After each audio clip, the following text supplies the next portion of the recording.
Exception, first exception देखते हैं।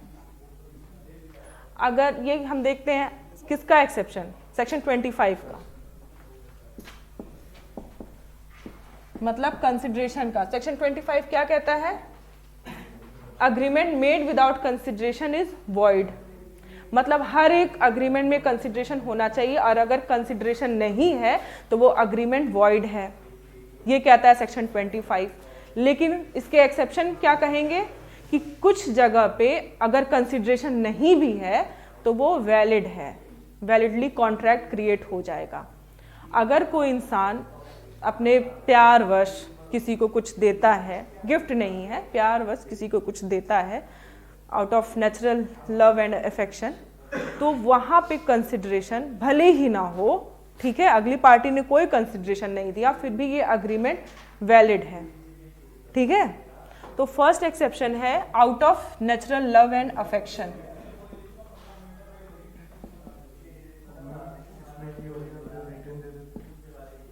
एक मिनट,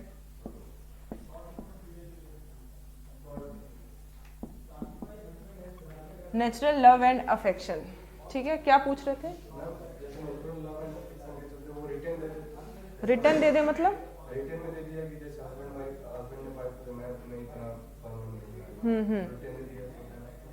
अभी तो इसका फॉर्मेलिटी पे अभी आगे आएंगे ना, पहले तो ये देख लेते हैं नेचुरल लव एंड अफेक्शन होना चाहिए। उसमें कोई किसी को कोई प्रॉपर्टी या कुछ ऐसा देता है जिसमें अगले बंदे ने कोई कंसिडरेशन नहीं दिया, फिर भी ये वैलिड है। लेकिन इसके लिए फिर कंडीशन होनी चाहिए कि ये मस्ट बी, अब बोलो,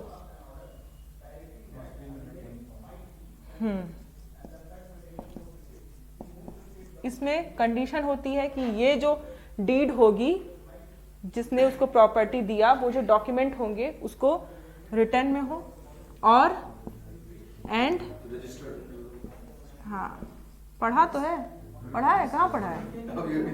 अभी अभी देखा है। नहीं, जरूरी नहीं है रजिस्टर्ड, लेकिन जरूरी नहीं है कि रिटर्न हो और रजिस्टर्ड। अभी आपको यहाँ पे लिख करके देती हूँ, ठीक है, कि ये है, ये जो भी बातें हैं, कोई अग्रीमेंट होता है लिख करके दिया या चिट्ठी दे दिया या व्हाट्सएप कर दिया, तो वो रजिस्टर्ड भी हुआ? नहीं हुआ। उसको रजिस्ट्रेशन कराने के लिए फिर हम जाएंगे द इंडियन रजिस्ट्रेशन एक्ट 1901, उसके फॉलो करेंगे प्रोसीजर, तब वो रजिस्टर्ड होगा, ठीक है। तो केवल रिटर्न ही ना हो, इसके साथ साथ वो रजिस्टर्ड भी हो, तब out of natural love and affection कोई किसी को कोई चीज देता है, तो भले ही अगले ने उसका कंसिडरेशन नहीं दिया तो भी ये वैलिड है, 25 के जनरल रूल में फॉल नहीं करेगा, वॉइड नहीं हो जाएगा, ठीक है। इस पर केस है राजलक्ष्मी देवी वर्सेस भूतनाथ मुखर्जी। दोनों चीजों में जरूरी है ना रिटर्न? हाँ, ये दोनों चीजें जरूरी हैं, ये दोनों चीजें जरूरी हैं, रिटर्न भी हो रजिस्टर्ड भी हो। केवल लिख करके फेसबुक पर वैलिड नहीं हो जाएगा, इसको रजिस्टर्ड भी हो। रिटर्न एंड रजिस्टर्ड नहीं, देखिए अगर रिटर्न एंड रजिस्टर्ड नहीं है तो ये फॉल करेगा सेक्शन 25 के जनरल रूल में। हाँ ले सकता है, क्योंकि ये अग्रीमेंट ही नहीं हुआ, तो कहेगा तुम क्यों ले लिए, तो अग्रीमेंट हो गया। अब ब्रीच ऑफ कॉन्ट्रैक्ट कर रहे हो तो कैसा है एग्रीमेंट, ये तो कंसिडरेशन ही नहीं था। तो ये नेचुरल लव एंड अफेक्शन हुआ कि एक बार दे करके वापस ले लिए? Natural love and affection means कोई कंसिडरेशन नहीं है, हम बहुत प्यार से आपको देना चाह रहे हैं। वही केस था राजलक्ष्मी देवी वर्सेस भूतनाथ मुखर्जी।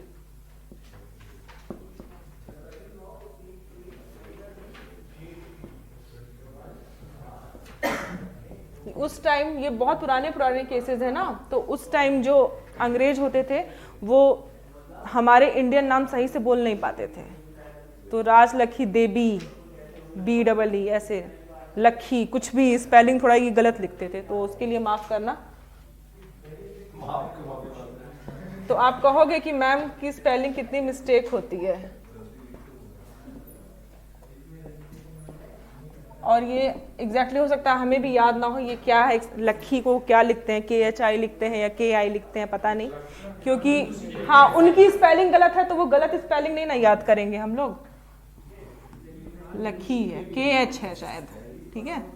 राज लक्खी देवी वर्सेस भूतनाथ मुखर्जी। इसमें क्या हुआ था, हस्बैंड है, ये वाइफ को कुछ प्रॉपर्टी देता है, ठीक है।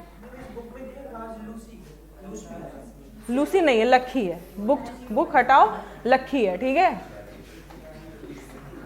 LALUCKH। चलो ठीक है, तुम लोग को लिखना थोड़ी ना है, लिखना तो हम लोग को है, वो तो टेंशन तो मेरी है। राज लक्खी देवी वर्सेस भूतनाथ मुखर्जी आएगा तो टिक मार देना जो भी स्पेलिंग हो देख करके। तो इसमें क्या होता है, हस्बैंड वाइफ को कुछ अमाउंट या कोई प्रॉपर्टी देता है out of natural love and affection, और वो बकायदा लिख करके देता है और उसको रजिस्टर्ड ऑफिस में जाके उसको रजिस्टर्ड भी कराता है। इस केस में नहीं, ये ऐसे अलग केस है, ठीक है। कोई अगर हस्बैंड वाइफ को कोई प्रॉपर्टी देता है और उसको रिटर्न रहता है और रजिस्टर्ड होता है, ठीक है, तो क्या ये कंसिडरेशन माना जाएगा? हाँ, कंसिडरेशन माना जाएगा। लव एंड अफेक्शन में भले ही वाइफ ने पलट करके कुछ ना दिया हो, ठीक है। लेकिन इस केस में क्या होता है कि इन दोनों में बहुत झगड़े होते हैं, बहुत झगड़े होते हैं। तो हस्बैंड बोलता है कि देखो ऐसा है, बहुत झगड़े हो रहे हैं, तुम्हारे साथ रहना बिल्कुल दुश्वार हो चुका है, तो तुम जाकर के दूसरे जगह पे रहो, तुम जाके दूसरे जगह पे रहो और मैं तुम्हें महीने के इतने रुपए दूंगा, बस मेरा पिंड छोड़ो, ठीक है। ऐसा वो कह के उसको भगा देता है। वाइफ जाती है और वो रिटर्न होता है, रजिस्टर्ड होता है डीड। तो क्या ये कंसिडरेशन हुआ? क्यों? रिटर्न है, रजिस्टर्ड है तो। लेकिन out of natural love and affection नहीं है, वो उस अपना पिंड छुड़ाना चाहता है उससे, हाँ, इस वजह से उसको देता है। तो कोर्ट ने कहा ठीक है, रिटर्न है, रजिस्टर्ड है, बट ये out of natural love and affection नहीं है, ठीक है, ठीक है। दूसरा exception,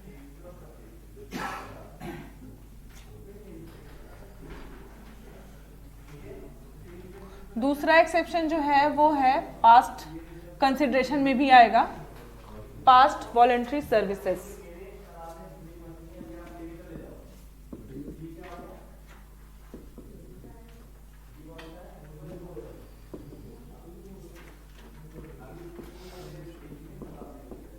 past voluntary services exception number 2, ठीक है।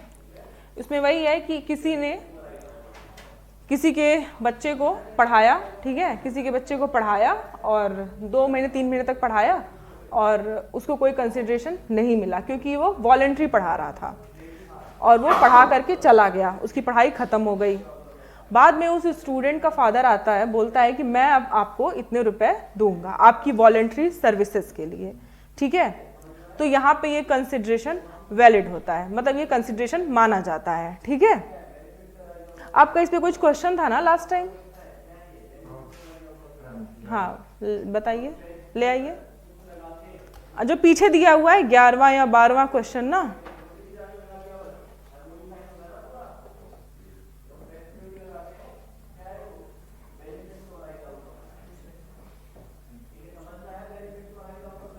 लाइए।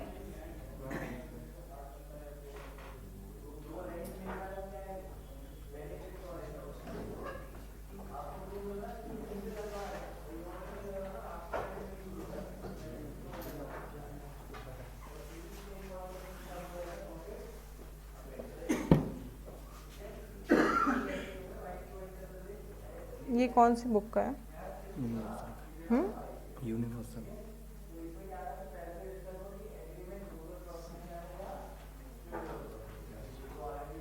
ये है अवतार सिंह, ठीक है, सेम वही प्रॉब्लम है। If A says B from drawing and B later promises A as a reward, English law में, तो ये जो है ना आपका इंग्लिश लॉ है, ठीक है। इंग्लिश लॉ में अलाउ नहीं होगा। इंग्लिश लॉ में A can not rely on his action as consideration for B's promise for it is past in point of time, ठीक है।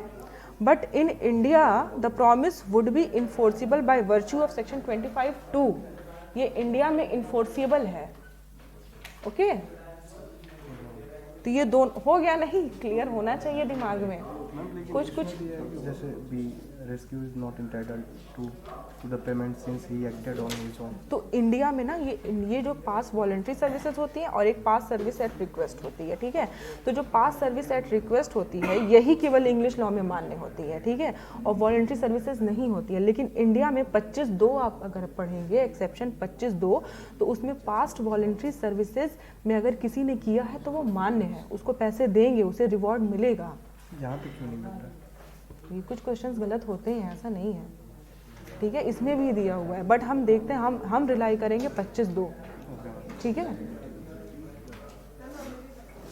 हाँ, तो उनका उस दिन से बचा रह गया था, तो सॉरी, उसको क्लियर करना, उनका वो क्वेश्चन लाए नहीं थे और मेरे भी दिमाग में था कि ऐसे कहीं क्वेश्चंस बन जाते हैं। क्वेश्चन हाँ आपको बता देते हैं कि वही एग्जैक्ट क्वेश्चन क्या है। तो वही पास्ट वॉलंटरी सर्विसेज है। इंग्लैंड में क्या होता है कि अगर किसी ने पास्ट वॉलंटरी कोई सर्विसेज किया है तो बाद में उसको उसके लिए रिवॉर्ड नहीं दिया जाएगा, भले ही अग्रीमेंट हुआ कि मैं तुम्हें दूंगा, ठीक है। इसमें देख लो आप, अगर ए जो है, ध्यान देना, if A says B from drowning, A जो है बी को डूबने से बचाता है, ठीक है, and B later promise A as a reward, और बी बोलता है कि बाद में जब ये बच जाता है, बी ठीक ठाक हॉस्पिटल से घर वापस आ जाता है, बोलता है कि ठीक है मैं तुम्हें एज अ रिवॉर्ड इतने रुपए दूंगा, ठीक है, इतने रुपए दूंगा। तब इंग्लिश लॉ में क्या होता है, इंग्लिश लॉ में A cannot rely on his action as consideration for B's promise for it is past in point of time. English law में A जो है ये रिवॉर्ड वसूल करने के लिए एक्शन नहीं ला सकता है क्योंकि ये इन पास्ट था, in point of time, past in point of time, ठीक है, ये एक्शन नहीं ला सकता है A। लेकिन इंडियन लॉ में बाय वर्च्यू ऑफ सेक्शन 25(2) ये पास्ट वॉलंटरी सर्विसेज 25(2), ठीक है, बाय वर्च्यू ऑफ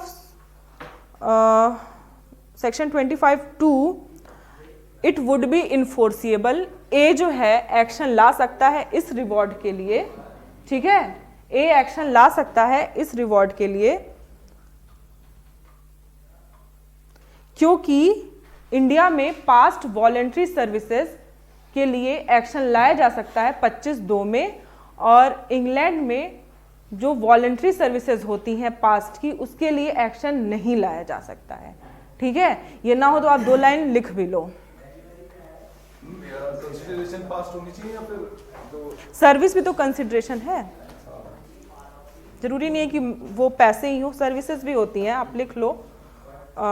ये प्रॉब्लम बना लो इन्वर्टेड कॉमा में, if A saves B from drowning and B later promises A a reward, inverted comma close, B from drowning and B later promises A a reward,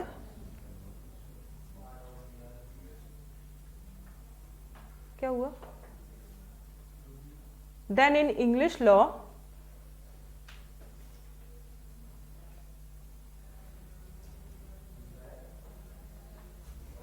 then in English law A cannot rely on his action, A को आप inverted comma में कर देना, A cannot rely on his action as consideration for B's promise,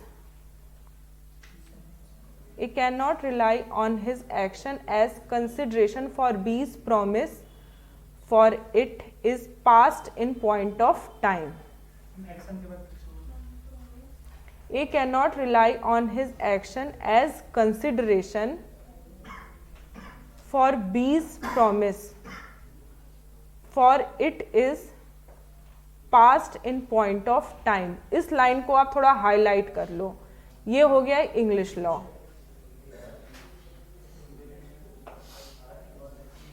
अब next line में लिखो, but in India but in India, अच्छा बहुत सही, but in India the promise would be enforceable by virtue of section 25 clause 2. But in India the promise would be enforceable by virtue of section 25 bracket में 2. हो गया. But in India the promise would be enforceable by virtue of section 25 bracket में 2, which provides that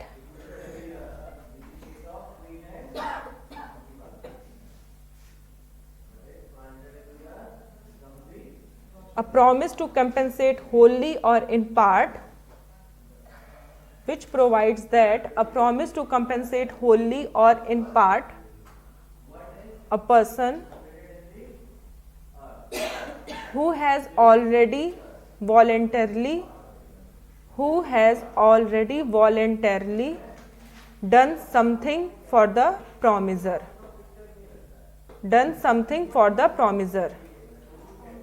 compensate to wholly in a part,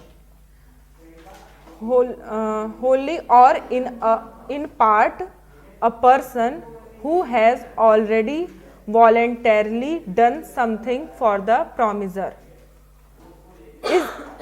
is enforceable, is enforceable.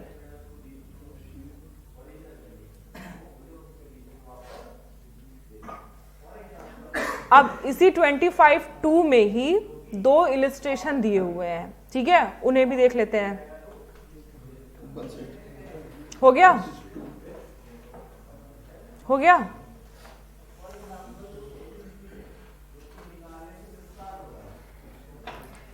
ये जो B है इसका purse खो गया है,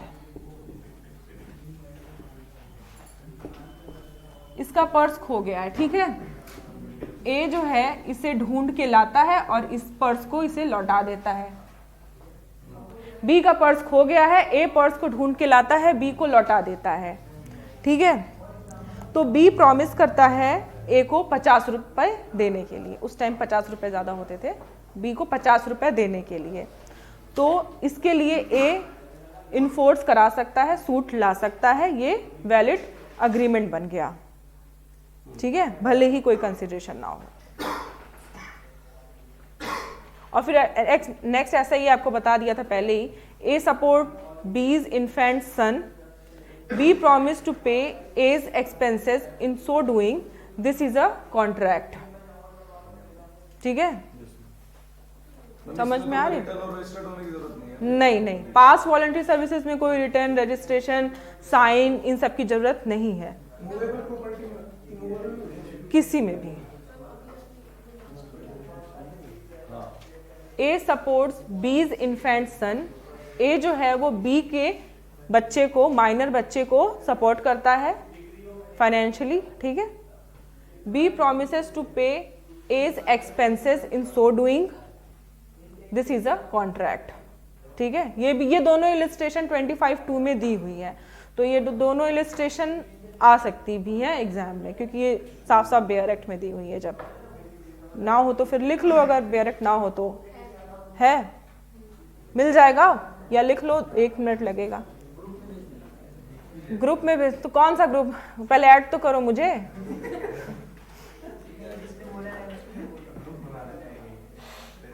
ठीक है, कोई दिक्कत नहीं है, अभी तो चल रहा है. एक साथ इतने सारे हो जाएंगे तो कहोगे मैम ही है, इतना सारा दे देती हैं, तो समझ में आना भी चाहिए ना. तीसरा एक्सेप्शन देखो,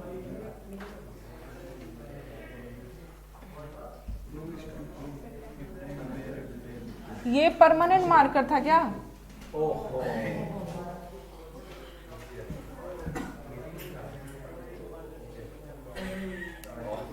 गया यार, यहाँ इंक रखी नहीं थी इन लोगों ने.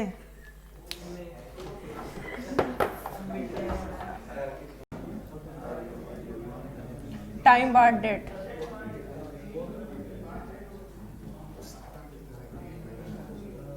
सूखा नहीं गया. टाइम बार डेट, ये दिया है सेक्शन 25(3) में, ठीक है। टाइम बार डेट क्या होता है? टाइम बार डेट मतलब एक होता है लॉ ऑफ लिमिटेशन, ठीक है। लॉ ऑफ लिमिटेशन में ये बताया गया है कि जब भी कोई केस होगा, ठीक है, तो उसे फाइल करने के लिए कोई ना कोई लिमिटेशन पीरियड होगा, ठीक है। कोई केस हुआ, उसका ब्रीच हुआ, कोई कॉन्ट्रैक्ट हुआ, उसका ब्रीच हुआ, तो उसको फाइल करने के लिए एक लिमिटेड पीरियड है कि जो अग्रीव्ड पार्टी है उसको उतने साल, उतने टाइम के बीच में केस फाइल करे, ठीक है। तो कॉन्ट्रैक्ट में होता है, किसी भी कॉन्ट्रैक्ट के ब्रीच के लिए 3 ईयर, सब में अलग अलग वेरी करता है, कॉन्ट्रैक्ट का अलग। हाँ, लिमिटेशन एक्ट के शेड्यूल में दिया हुआ है किसी भी ब्रीच ऑफ कॉन्ट्रैक्ट के लिए 3 ईयर होता है लिमिटेशन पीरियड। मतलब ए और बी के बीच कॉन्ट्रैक्ट हुआ, तो उसमें ए ने कुछ ब्रीच किया तो बी जा सकता है केस में उसके ब्रीच ऑफ कॉन्ट्रैक्ट के लिए, स्पेसिफिक परफॉर्मेंस के लिए, डैमेजेस लेने के लिए, जिस चीज़ के लिए भी। तो बी को टाइम दिया गया है 3 साल तक। आप ब्रीच ऑफ कॉन्ट्रैक्ट से 3 साल के बीच में आप कभी भी सूट फाइल कर सकते हो, ठीक है। लेकिन बी 3 साल में नहीं करता है, डॉर्मेंट पड़ा रहता है। 3 साल के बाद क्या वो सूट फाइल कर सकता है? नहीं कर सकता है, ठीक है। ये हो जाएगा बार्ड, ये हो जाएगा टाइम बार्ड, ठीक है। ये हो जाएगा टाइम बार्ड।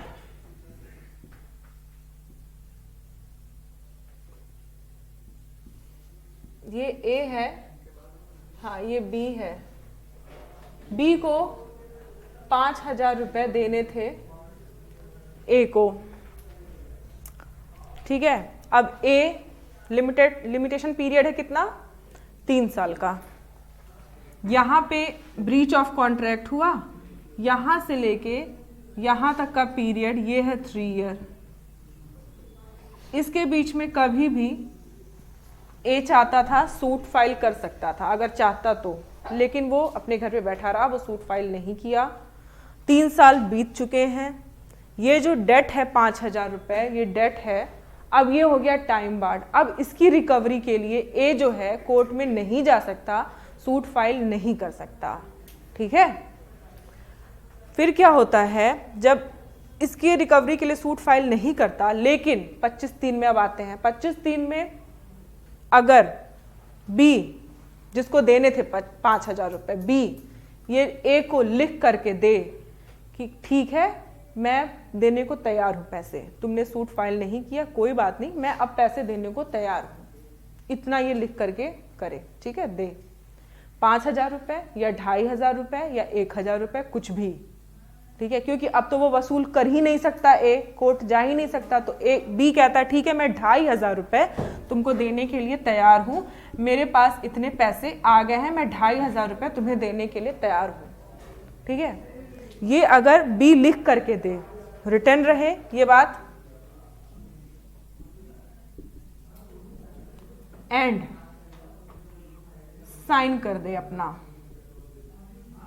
रिटर्न रहे और सिग्नेचर रहे बी का, तो ये अग्रीमेंट अब फ्रेश अग्रीमेंट कि मैं तुम्हें 2,500 रुपए दूंगा, ये फ्रेश अग्रीमेंट है। इस अग्रीमेंट में कोई कंसिडरेशन मूव नहीं हो रहा ए की तरफ से, तो भी ये वैलिड है। Time barred debt valid agreement होते हैं, बिना कंसिडरेशन के भी मेड होते हैं। क्योंकि ये जो पहले वाला कॉन्ट्रैक्ट था ना, 5,000 रुपए का देनदार था, वो लिमिटेशन पीरियड के बीतते ही वो खत्म हो चुका, अब ए इसमें कुछ नहीं कर सकता। ये फ्रेश अग्रीमेंट भी करता है, मैं तुम्हें दूंगा, वो बोलता है ओके सब कुछ ठीक है, पार्टीज मेजर हैं, ठीक है, ठीक है। लेकिन इसमें कोई कंसिडरेशन ए की तरफ से मूव नहीं हुआ, लेकिन फिर भी यहाँ पे 25(3) अलाउ करता है कॉन्ट्रैक्ट एक्ट का कि आप टाइम बार्ड डेट को भी अगर वो रिटर्न है एंड साइन है तो आप यहाँ पे वैलिडली इसको कर सकते हो, भले ही कोई कंसिडरेशन मूव ना हुआ हो ए की तरफ से, ठीक है। लेकिन जरूरी क्या है, वर्ड याद रखना, रिटर्न हो और साइन हो। 25(1) में क्या वर्ड था? रिटर्न और रजिस्टर्ड, और नेचुरल लव एंड अफेक्शन हो। और तीसरा पॉइंट और नोट कर लो, वो पार्टीज नियर रिलेशन में हो, नियर लिख लो, हाँ 25(1) वाले में out of natural love and affection और parties must be in near relation. Near relation होना चाहिए, जैसे husband wife, father son, mother daughter, father daughter, granddaughter, ये नियर रिलेशन होना चाहिए। और डॉक्यूमेंट जो हो वो रजिस्टर्ड हो और रिटन हो। थर्ड वाले में क्या चाहिए, रिटन और साइन चाहिए, ठीक है। एंड वर्ड है, रिटन भी हो और साइन भी हो, इसमें रजिस्टर्ड होना जरूरी नहीं है। थर्ड में नहीं, लाइफ इंश्योरेंस कॉन्टिजेंट कॉन्ट्रैक्ट होंगे, ठीक है, इसमें नहीं आएगा। प्रिविटी ऑफ कॉन्ट्रैक्ट पढ़ लिया तो स्ट्रेंजर टू कॉन्ट्रैक्ट क्यों आ रहा है फिर से? वो कैसे भी मेंशन हो उसको क्यों देख रहा है, वो कहीं पे भी कुछ भी मेंशन हो। मैम आपने कितने एक ही है दोनों? किसको कहा था एक ही है? स्ट्रेंजर टू कॉन्ट्रैक्ट और प्रिविटी ऑफ कॉन्ट्रैक्ट। हाँ, दोनों एक ही है, वो कहीं पे भी मेंशन हो उससे क्या मतलब है। ये हो गया एक्सेप्शन। 3 एक्सेप्शन समझ में आए इंडियन कॉन्ट्रैक्ट एक्ट में जो है। और एक और एक्सेप्शन है इसी में दिया हुआ है, गिफ्ट। गिफ्ट के केसेस में कंसिडरेशन होता है, कंसिडरेशन होगा तो गिफ्ट ही नहीं बनेगा ना। कोई अगर गिफ्ट है, चाहे वो रिटर्न हो, ओरल हो, चाहे जैसा हो, तो उसमें कंसिडरेशन की जरूरत नहीं होती है, ठीक है। 4th एक्सेप्शन है गिफ्ट। जब एजेंसी हम लोग पढ़ेंगे वहां पे देखेंगे कि एजेंसी क्रिएट करने के लिए किसी कंसिडरेशन की जरूरत नहीं होती है, ठीक है। अब ये हो गया आपका कंसिडरेशन खत्म। ये टाइम बार्ट समझ में आया? नहीं? किसे नहीं आया? हाँ बोले हो या ना बोले हो? अब हम देखते हैं आपका नेक्स्ट क्लास में फ्री कंसेंट। फ्री कंसेंट कहां से कहां तक है?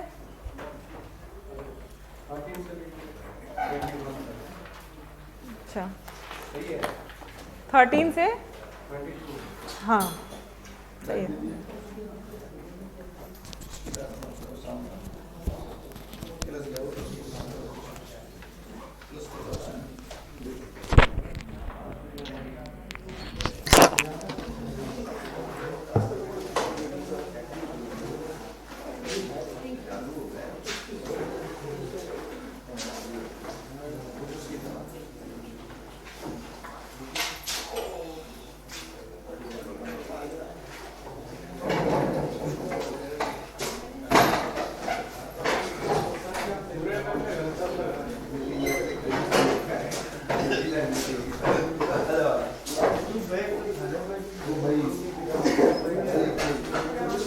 आज तो टाइम होता ना।